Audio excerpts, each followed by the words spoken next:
जो वो देखती है उससे उसका दिल ठंडा पड़ जाता है। असल में नोरा इस समय समुद्र के कई हजार फीट नीचे है, जहाँ आज तक सूरज की रोशनी नहीं पहुंची। समुद्र की इतनी गहराई में पानी का प्रेशर इतना ज्यादा होता है कि वो 1 सेकंड से भी कम समय में इंसान के शरीर को कुचलकर पानी में मिला सकता है। इसी जगह समुद्र पर रिसर्च करने के लिए एक बेस या स्टेशन बनाया गया है। तभी उसे पता चलता है कि ऊपर से पानी लीक हो रहा है और ये दृश्य देखकर उसका दिल पूरी तरह ठंडा पड़ जाता है। समुद्र की इतनी गहराई में पानी का प्रेशर इतना ज्यादा होता है कि वो 1 सेकंड में इंसान की हड्डियों को पाउडर की तरह कुचल सकता है। लेकिन नोरा इसके बारे में ज्यादा सोच भी नहीं पाती कि अचानक बेस की दीवार टूट जाती है और अंदर पानी घुसने लगता है। अपनी जान बचाने के लिए नोरा पूरी ताकत से दूसरे कॉरिडोर की तरफ दौड़ने लगती है और सो रहे दूसरे क्रू मेंबर्स को जगाने की कोशिश करती है। ऐसा खौफनाक मंजर देखकर वहाँ मौजूद सभी लोग चिल्लाते हुए नोरा के पीछे दौड़ने लगते हैं। काफी कोशिश के बाद वो लोग एक दूसरे रूम तक पहुंच जाते हैं, लेकिन उस रूम के डोर का सिस्टम फेल हो चुका होता है, इसलिए वो किसी भी तरह लॉक नहीं हो रहा था। समय बर्बाद किए बिना नोरा जल्दी से अपने हाथों से उस डोर के सिक्योरिटी सिस्टम को ठीक करने लगती है। तभी वो देखती है कि कई क्रू मेंबर्स पानी से लड़ते हुए अपनी जान बचाने के लिए उनकी तरफ दौड़ रहे हैं। नोरा चिल्लाकर उन्हें और तेज दौड़ने के लिए कहती है, लेकिन डोर तक पहुंचने से पहले ही समुद्र का पानी उन्हें पूरी तरह निगल लेता है। ये भयानक दृश्य देखकर उनमें से एक नोरा से कहता है कि जल्दी से डोर बंद कर दो, वरना सब मर जाएंगे। आखिरकार नोरा फिर से बटन दबा देती है और आखिरी पल में जोरदार आवाज के साथ गेट बंद हो जाता है। कुछ ही सेकंड में सब कुछ फिर से अजीब तरह से शांत हो जाता है। थोड़ी देर बाद उनका एक साथी रोड्रिगो कहता है कि शायद कोई बड़ा भूकंप आया होगा, वरना ऐसा होना मुश्किल है। इसके बाद वो लोग कंट्रोल रूम से संपर्क करने की कोशिश करते हैं, लेकिन वहाँ से कोई जवाब नहीं आता। मतलब कंट्रोल रूम से उनका पूरा संपर्क टूट चुका था। उसी समय उन्हें एक दिल दहला देने वाली अजीब आवाज सुनाई देती है। उन्हें लगता है जैसे बेस के बाहर कोई बहुत बड़ा रहस्यमय ऑब्जेक्ट पानी के अंदर हिल रहा है और अपने तेज नाखूनों से बेस की दीवारों पर वार कर रहा है। खतरा बढ़ सकता है, ये सोचकर नोरा और रोड्रिगो देर किए बिना एस्केप पॉड्स की तरफ निकल पड़ते हैं। टूटे फूटे बेस के अंदर से गुजरते हुए वो किसी तरह सर्वर रूम तक पहुंचते हैं और खराब हो चुके कम्युनिकेशन सिस्टम को ठीक करने लगते हैं। लेकिन तभी वही डरावनी तेज आवाज फिर से पास से सुनाई देती है। अब उन्हें शक होने लगता है कि ये कोई सामान्य भूकंप नहीं हो सकता। नोरा सिस्टम का डेटा चेक करके देखती है कि पूरा बेस ताश के घर की तरह टूट कर गिर चुका है, सिर्फ कुछ ही हिस्से किसी तरह टिके हुए हैं। इसके बाद नोरा और रोड्रिगो एस्केप पॉड की तरफ जाने के लिए आगे बढ़ते हैं। टूटे फूटे बेस के अंदर से रेंगते हुए वो लोग रास्ता खोजने की कोशिश करते हैं। तभी पीछे से कोई दर्द भरी आवाज में चिल्लाता है, मुझे बचाओ। नोरा पीछे मुड़कर देखती है कि उनका साथी पॉल मलबे के नीचे दबा हुआ है। नोरा और रोड्रिगो मिलकर काफी कोशिश के बाद उसे बाहर खींच लेते हैं। अब तीनों मिलकर एस्केप की तरफ बढ़ने लगते हैं। आगे का रास्ता इतना तंग हो चुका होता है कि उन्हें रेंगते हुए आगे बढ़ना पड़ता है। सबसे आगे नोरा होती है। अचानक उसकी नजर एक डेड बॉडी पर पड़ती है। उस आदमी की आंखें अभी भी खुली हुई थी और उनमें इतना डर था कि लगता था मरने से ठीक पहले उसने कोई बहुत डरावनी चीज देखी थी। ये दृश्य देखकर उनके मन में डर बैठ जाता है कि शायद समुद्र की गहराई में कोई भयानक चीज जाग चुकी है जो इंसानी कल्पना से भी बाहर है। काफी मुश्किलों के बाद वो लोग आखिरकार पॉड रूम तक पहुंच जाते हैं, लेकिन पॉड रूम में पहुंचकर उनके पैरों तले जमीन खिसक जाती है, क्योंकि वहाँ एक भी एस्केप पॉड नहीं बचा था। वहाँ सिर्फ कैप्टन लूसियन खड़े थे, लेकिन डोर लॉक होने की वजह से वो अंदर फंसे हुए थे। नोरा किसी तरह बाहर से डोर खोल देती है। बाहर आने के बाद कैप्टन बताते हैं कि जितने भी पॉड्स थे उनमें बाकी क्रू मेंबर्स को पानी की सतह की तरफ भेज दिया गया है। अब उन्हें किसी भी तरह सबमर्सिबल रूम तक पहुंचना होगा। नोरा कैप्टन से कहती है कि पूरा बेस लगभग नष्ट हो चुका है। उन्हें ये भी नहीं पता कि कितने लोग अभी जिंदा हैं या वो खुद बच पाएंगे भी या नहीं। नोरा फिर कैप्टन से पूछती है कि आखिर ये सब हो क्या रहा है, क्या ये सच में भूकंप है या कुछ और। कैप्टन कहते हैं कि अपनी जिंदगी में उन्होंने पहली बार ऐसा कुछ देखा है, लेकिन अब उन्हें मिलकर इस स्थिति का सामना करना होगा। इसके बाद वो लोग कंट्रोल रूम की तरफ जाते हैं, जहाँ एमिली और स्मिथ पहले से ही बाहर की दुनिया से संपर्क करने की कोशिश कर रहे थे, लेकिन कहीं से भी कोई सिग्नल नहीं मिल रहा था। ऊपर से कंट्रोल रूम को बार बार ऐसे झटके लग रहे थे जैसे बाहर से कोई बहुत बड़ा चीज पूरे बेस को ऊपर की तरफ धकेलने की कोशिश कर रही हो। नोरा सिस्टम चेक करके बताती है कि बेस के ऊपर वाले सभी फ्लोर्स और कूलिंग टावर पूरी तरह खत्म हो चुके हैं, लेकिन असली खतरा बेस का कोर है जो पूरे बेस को पावर सप्लाई देता है। वो किसी भी समय फट सकता है। अगर कोर फट गया तो धमाका इतना भयानक होगा कि एक पल में पूरा रिसर्च स्पेस राख बन जाएगा। अब उनके पास बचने का कोई रास्ता नहीं बचा, क्योंकि बाकी एस्केप पॉड्स पहले ही टूटकर नष्ट हो चुके हैं। जब सब लोग अपनी निश्चित मौत मानकर उम्मीद छोड़ने लगते हैं, तभी कैप्टन कहते हैं कि उनके पास एक आखिरी मौका है। उन्हें बेस के सबसे गहरे हिस्से में जाना होगा, जहाँ ड्रिलिंग का काम चल रहा था। शायद वहाँ उन्हें कोई पॉड मिल जाए। कैप्टन की ये बात सुनकर पॉल कहता है कि वो ड्रिलिंग साइट यहाँ से करीब 1.5 किलोमीटर दूर है। ऐसे हालात में वो वहाँ कैसे पहुंचेंगे। इसी बातचीत के दौरान स्मिथ को ड्रिलिंग साइट से आया आखिरी सिग्नल मिलता है, लेकिन उसे सुनकर सबकी आवाज डर से सूख जाती है, क्योंकि उस सिग्नल में सिर्फ लोगों की दर्द भरी चीखें और किसी भयानक जानवर की डरावनी आवाज सुनाई दे रही थी। इसी बीच अचानक तभी पूरा बेस फिर से अजीब तरीके से कांपने लगता है। ऐसा लगता है जैसे अंधेरे में छिपा कोई दानव पूरे स्टेशन को खिलौने की तरह तोड़ देना चाहता हो। पॉल निराश होकर कहता है कि उन्हें इतनी गहराई तक ड्रिलिंग नहीं करनी चाहिए थी। शायद उन्होंने किसी ऐसे शैतान को जगा दिया है जिसे छेड़ना ही नहीं चाहिए था। कोई और रास्ता न होने की वजह से सब लोग भारी अंडरवाटर सूट्स पहन लेते हैं। अब ये सूट्स ही उनकी जिंदगी की आखिरी उम्मीद थी। लेकिन जैसे ही वो समुद्र की गहराई में कदम रखते हैं,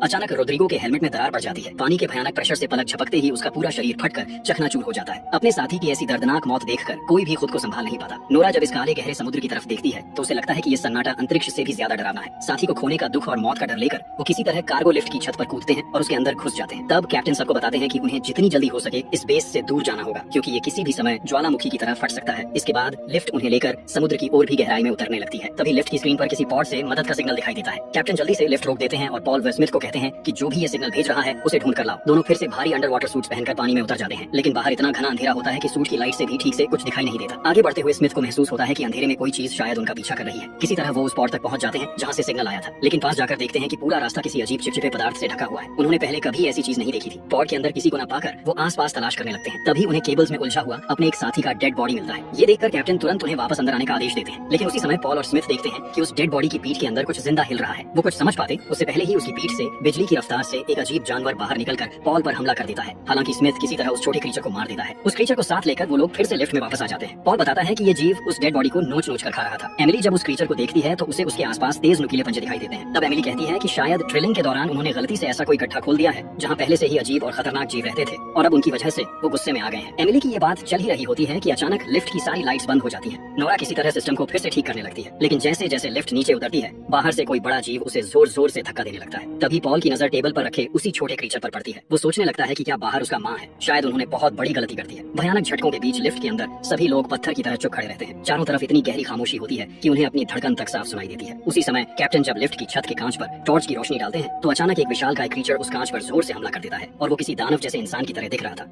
सब लोग बुरी तरह डर जाते हैं। तभी अगले ही पल बेस के ऊपर वाले हिस्से में जोरदार एक्सप्लोजन हो जाता है। रोशनी इतनी तेज होती है कि लगता है जैसे समुद्र की गहराई में अचानक सूरज निकल आया हो। इस धमाके के झटके से लिफ्ट के मोटे केबल्स टूट जाते हैं और लिफ्ट तेजी से नीचे गिरने लगती है। इसलिए सभी लोग जल्दी से अपने हेलमेट्स पहन लेते हैं। लिफ्ट समुद्र की तलहटी से टकराने से पहले ही वो लोग बाहर कूद जाते हैं, लेकिन एक्सप्लोजन की वजह से ऊपर से ब्रिज के भारी लोहे के टुकड़े और मलबा बारिश की तरह गिरने लगता है। अपनी जान बचाने के लिए सब लोग एक दूसरे को संभालते हुए किसी तरह दौड़कर ड्रिलिंग चेंबर के दरवाजे तक पहुंचते हैं। चारों तरफ गहरा अंधेरा होता है और उस अंधेरे में कुछ अजीब सी परछाइयां दिखाई देती हैं। उधर ड्रिलिंग चेंबर का डोर भी हो चुका होता है। काफी कोशिश के बाद वो लोग किसी तरह उसके अंदर घुस जाते हैं। तभी ऊपर से फिर एक डरावनी आवाज सुनाई देती है। कैप्टन सबको समझाते हुए कहते हैं कि शायद ये ऊपर से बेस के टूटे हुए हिस्से गिरने की आवाज है। इसके बाद वो लोग उस सुरंग जैसे चेंबर के अंदर धीरे धीरे आगे बढ़ने लगते हैं। जैसे जैसे वो आगे बढ़ रहे थे रास्ता और भी संकरा होता जा रहा था। एक जगह पहुंचकर उन्हें पता चलता है कि आगे का रास्ता मलबे की वजह से पूरी तरह बंद हो चुका है। तब नोरा हिम्मत करके कहती है कि वो पानी के नीचे तैरकर दूसरी तरफ जाएगी। वो अपना हेलमेट ठीक से पहनकर पानी में डुबकी लगाती है और तैरते हुए दूसरी तरफ पहुंच जाती है। वहां पहुंचकर वो बाकी सबको भी आने का इशारा करती है। एक एक करके सब लोग दूसरी तरफ पहुंच जाते हैं, लेकिन सबसे आखिर में पॉल रह जाता है। तभी पॉल को महसूस होता है कि पीछे के अंधेरे पानी में कोई मौजूद है। जैसे ही वो पीछे मुड़कर देखता है एक अजीब क्रीचर पानी के अंदर गायब हो जाता है। कैप्टन उसे बार बार आवाज देते हैं, लेकिन पॉल की तरफ से कोई जवाब नहीं आता। मजबूर होकर सब लोग पॉल के सूट से जुड़ी केबल को पकड़कर जोर से खींचने लगते हैं। कुछ देर बाद पॉल उनके पास वापस आ जाता है और सब लोग राहत की सांस लेते हैं, लेकिन अगले ही पल पॉल की केबल को कोई अदृश्य ताकत दूसरी तरफ से जोर से खींच लेती है। डर के मारे पॉल चिल्लाने लगता है। बाकी सब लोग घबराकर केबल काटने की कोशिश करते हैं, लेकिन तब तक बहुत देर हो चुकी होती है। पलक झपकते ही पॉल के शरीर का एक हिस्सा उससे अलग हो जाता है। अचानक पॉल के हेलमेट में खून भरने लगता है और वहीं उसकी दर्दनाक मौत हो जाती है। ये देखकर बाकी सब डर और दहशत में अपनी जान बचाने के लिए वहाँ से भागने लगते हैं। कुछ देर बाद कैप्टन फिर से रेडियो के जरिए ऊपर की दुनिया से संपर्क करने की कोशिश करते हैं, लेकिन वहाँ से कोई जवाब नहीं आता। पॉल की मौत के बाद सब लोग पूरी तरह टूट चुके होते हैं। एक एक करके उनके साथी किसी अदृश्य ताकत के हाथों मारे जा रहे थे। तभी वो लोग एक कंट्रोल रूम में खड़े होते हैं, जहाँ से बाहर का डरावना नजारा साफ दिखाई देता है। उनके बेस स्टेशन की ड्रिलिंग मशीन इतनी बुरी तरह मुड़ी तोड़ी पड़ी होती है जैसे किसी ने उसे खिलौने की तरह तोड़ दिया हो। स्मिथ हैरान होकर कहता है कि 6000 टन वजन की ड्रिलिंग मशीन का इस तरह नष्ट होना क्या सच में संभव है? एमिली कांपते हुए कहती है कि ये सब उनकी गलती है। उन्होंने समुद्र की गहराई को छेड़ा है और अब समुद्र उनसे बदला ले रहा है। शायद उन्हें यहाँ आना ही नहीं चाहिए था। कैप्टन सबको शांत करते हुए कहते हैं कि उन्हें यहाँ ज्यादा देर नहीं रुकना चाहिए, लेकिन स्मिथ बताता है कि उसका सूट डैमेज हो चुका है और अगर वो बाहर गया तो पानी का प्रेशर सह नहीं पाएगा। इसलिए वो बाकी सबको कह देता है